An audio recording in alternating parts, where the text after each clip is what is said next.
Hello दोस्तों। तो पिछले एपिसोड में हमने देखा कि बर्मन अचानक से चाय की टपरी से वॉशरूम जाने के बाद वापस नहीं आया था। सब बर्मन को ढूंढने में लगे थे, फिर भी बर्मन का कोई अता पता नहीं था। बर्मन कहाँ चला गया था? क्या बर्मन मजाक कर रहा था? अब आगे। डिम्पल और जूली बहुत ही परेशान थे। सब फिर से वहीं चाय की टपरी के पास जाके देखा, लेकिन बर्मन वहाँ नहीं था। चाय की टपरी का मालिक प्रेम सिंह सबको परेशानी में देख के पूछा, क्या हुआ साहब? अरे अरे हमारा दोस्त बर्मन अभी जहाँ वॉशरूम करने गया था, अभी तक वापस नहीं लौटा। प्रेम सिंह ने कहा, साहब आपका दोस्त अब शायद ही वापस लौट पाएगा। सबने प्रेम सिंह के सामने बड़े आश्चर्य से देखा और विमान ने बोला, क्या भाई मजाक क्यों कर रहे हो? अरे हमें डरा क्यों रहे हो? डिम्पल ने चिल्ला के बोला। यार मुझे तो लगता है बर्मन को गायब करने में इसी का हाथ है, हितेश ने सबके बीच में फुसफुसाया। प्रेम सिंह लोगों को देख के समझ गया कि सबको लगता है कि वो बर्मन को गायब करने में मिला हुआ है। उसमें धीरे से कहा, जहाँ आओ। उसने उंगली आगे करके अब टपरी के कोने में लगे 2 फोटो की तरफ उठाई और बोला, वो मेरा बेटा भूतम सिंह और बेटी मेघल दोनों हर रोज़ मेरे चाय की टपरी पे दोपहर में आया करते थे। हमारी जोड़ू मतलब बीवी भी दोपहर का खाना लेकर आती तो उसके साथ बच्चे भी आ जाते थे। एक दिन जब हमारी घरवाली खाना देने के लिए जहाँ पहुँची, तब बच्चे भी साथ ही में खेलते खेलते आ रहे थे। बच्चे शैतान थे तो, लेकिन होशियार भी बहुत थे। उन दिनों हमारी घरवाली की तबीयत कुछ ठीक नहीं थी, तो वो टपरी पे नहीं आ पाई थी। बच्चे बाहर ही खेल रहे थे। दोपहर का समय था और टपरी पे कुछ लोग बाहर थे। सबको चाय देके मैं खाना खाने बैठ गया। बच्चे बाहर ही खेल रहे थे। फिर खाना खाने के बाद मैं हाथ मुंह धोने के लिए गया टपरी के पीछे की तरफ, और जब मैं वहाँ गया तो बच्चे वहाँ नहीं थे। मैंने सोचा कि यहीं कहीं आसपास खेल रहे होंगे। बच्चे हमेशा ऐसे खेलते रहते और शाम के समय पे टपरी पे आ जाते थे। बीमार होने के कारण मैंने अपनी घरवाली को भी नहीं उठाया। 2 घंटे बीत चुके थे, लेकिन बच्चे कहीं आसपास से दिख नहीं रहे थे। मैंने अपने घरवाली से कहा कि और उठाया और उसको बोला कि 2 घंटे से बच्चे यहाँ कहीं दिख नहीं रहे, तो देख के आओ। उसको भी लगा कि बच्चे यहीं कहीं होंगे। वो सब जगह ढूंढकर वापस आई, लेकिन बच्चे कहीं दिख नहीं रहे थे। उसके मुंह पे चिंता के भाव साफ दिख रहे थे और मुझे भी घबराहट सी हो रही थी। शाम तो वैसे भी हो चुकी थी, लेकिन मैंने टपरी को समेटा और ढूंढने लगा बच्चों को। आधा घंटा होने के बाद मेरी घरवाली ने बोला कि बच्चे खेलते खेलते वहीं तो नहीं चले गए ना? मेरे दिल में थोड़ा सा डर आ गया। मैंने उससे बोला, शुभ शुभ बोलो, बच्चे हैं हमारे। समय बीता जा रहा था, लेकिन बच्चे कहीं नहीं मिल रहे थे और अब किले के द्वार भी बंद हो रहे थे। सबको सूचना दी जा रही थी कि जल्दी से जल्दी किले से बाहर निकल जाए। और एक सैनिक ने आके मुझे भी बोला कि समय हो चुका है, आप ये स्थान छोड़ दें। वो सिपाही मुझे अच्छे से जानता था। नाम था अरिबल, नेपाली था। बहुत सैनिक भी रात को किले के आसपास नहीं रुकता था। मैंने उसको बताया कि बच्चे दोपहर से खेलते खेलते कहीं चले गए हैं। सब जगह ढूंढ लिया, लेकिन नहीं मिल रहे हैं। अरिबल एक ने कहा, जहाँ रुकना आपके लिए खतरनाक हो सकता है, लेकिन आप किले के बाहर चले जाइए। जब तक मैं जहाँ हूँ बच्चों को ढूंढूंगा। आप पुलिस में अपनी कंप्लेन दर्ज करवाएं। मैंने अरिबल की बात मानी और किले से 2 किलोमीटर दूर पुलिस स्टेशन में जाके बच्चों की माहिती मतलब FIR दर्ज करवाई और कंप्लेंट दर्ज करवाई। लेकिन पुलिस का कहना था कि किले के आसपास की जांच पड़ताल है, तो कल सुबह ही वहां वो जा सकेंगे। उसकी बात भी सही थी, क्योंकि सरकार ने रात में वहां जाने के लिए रोक लगा रखी थी। रात को अरिवल वहाँ से लौट गया होगा। वो सोच के हम सुबह तक पुलिस स्टेशन के बाहर ही बैठे रहे। हालत ठीक ना होने के कारण मेरी घरवाले की हालत रो रो के और ख़राब होती जा रही थी। एक तरफ बच्चे नहीं मिल रहे थे और दूसरी तरफ मेरे घरवाले की हालत ख़राब थी। मन में इतनी परेशानियां चल रही थी कि खुद से लड़ने पे ताकत नहीं पा रहा था। मेरी घरवाली ने तो जैसे प्राण ले लिए हों। रात में अपनी जोरू को अपनी गोदी में लिए बैठा रहा और अपने आप को दिलासा देता रहा कि बच्चे मिल जाएंगे। वो दुख के कारण सह नहीं पा रही थी और ना ही उठ पा रही थी। 5 बजे के आसपास उसकी तबीयत इतनी ज़्यादा ख़राब हो चुकी थी कि उसे पास के अस्पताल में दाखिल करवाना पड़ा। वो बेहोश हो चुकी थी। उसे अस्पताल में छोड़ने के बाद पुलिस स्टेशन पहुंच गया मैं।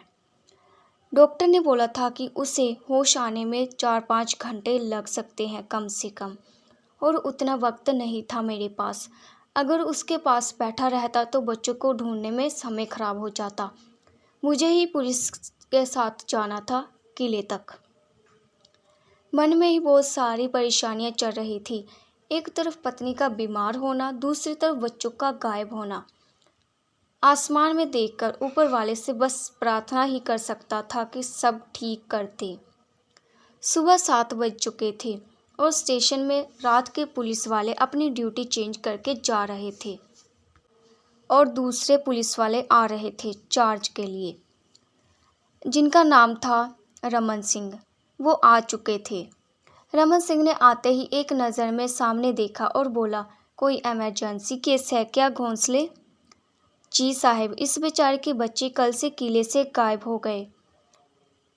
कुछ इन्फॉर्मेशन लेने के बाद रमन सिंह ने मुझे बोला, आप बाहर राह देखिए, जल्दी से हम किले की तरफ जाएंगे। अब देखना ये है कि रमन सिंह बच्चों को ढूंढ पाता है या नहीं। घोंसले, तुम्हें रात से खबर मिली है बच्चे की गायब होने की? हमें रात को ही आगाह कर देते तुम तो अच्छा रहता, रमन सिंह ने कहा। सर, रात को भी आपको बता भी देता तो हम वहाँ नहीं जा सकते थे। हमें ऊपर से ऑर्डर है कि वो किले के आसपास रात को कोई मुसाफिर, सामान्य जनता या कोई भी अफसर वहाँ पे नहीं रहेगा, घोंसले ने बोला। बात तो तुम्हारी सही है, लेकिन इसका कुछ तो उपाय करना पड़ेगा घोंसले। हम हमेशा ऐसे हाथ पे हाथ धरे बैठे नहीं रह सकते ना। एक अफसोस भरी आवाज़ रमन सिंह की थी। इससे पहले भी बहुत से लोग वहाँ से गायब ही हो चुके थे, लेकिन वहाँ का कोई भी केस आज तक सॉल्व नहीं हो पाया था। गाड़ी निकालो, रमन सिंह ने कहा। प्रेम सिंह, बैठो तुम, और तुम दोनों उसके साथ बैठो। चरण सिंह और विद्या सिंह पीछे जाके प्रेम सिंह के साथ बैठ गए। सर, मुझे भी जाना है, घोंसले ने बोला। आज मुझे भी देखना है कि वहाँ सबूत मिलते क्यों नहीं हैं। रमन सिंह ने हाँ में सिर हिलाया और घोंसले भी गाड़ी में बैठ गया।